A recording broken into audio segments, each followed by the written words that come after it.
Üretime destek olmak gerçekten çok önemli. Tarıma verdiğimiz desteklerle buğday, arpa, mercimek, gübre, ekim alanları %300'den fazla artış gösterdi. Geçen gün de gittik baktık, hakikaten Şahinbey'de ekilmeyen bir karış alan kalmamış. Bu çok güzel bir şey. Ürün artışı belki %400'lere yakın oldu.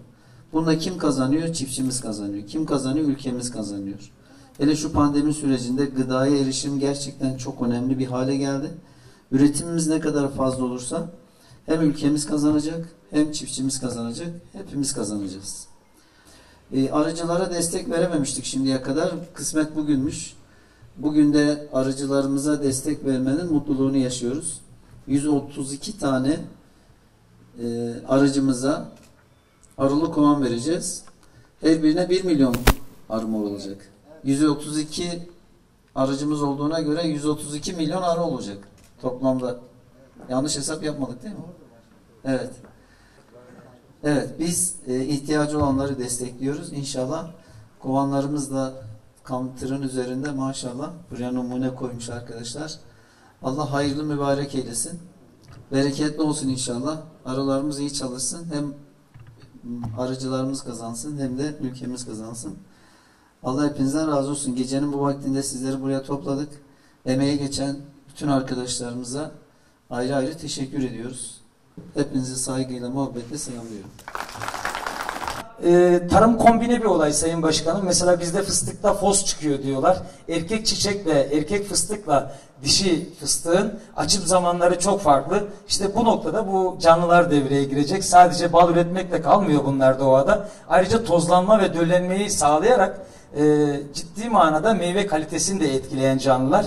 Ben emeği geçen herkese, başta belediye başkanımız olmak üzere Arıcılar Birliğimize, Tedarikçi Tarım Kredi Bölge Müdürlüğümüze sonsuz teşekkürler ediyorum. Saygılarımı sunuyorum. Hayırlı geceler.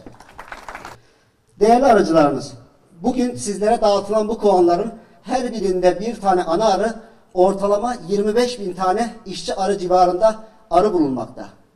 Dolayısıyla 20 kovan arı alan bir arıcımızın ortalama 1 milyon işçi arısı mevcuttur.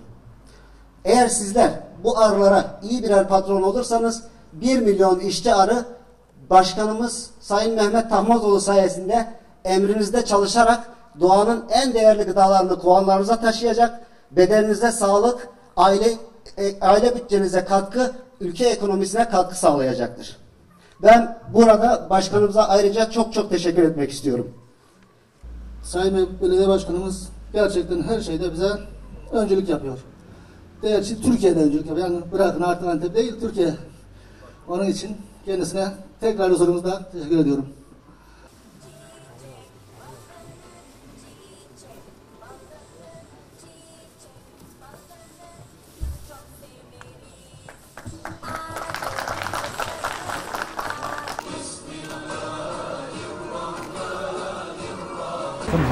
Beş. Bayramdan önce ben... Yavaş yavaş abi. 5.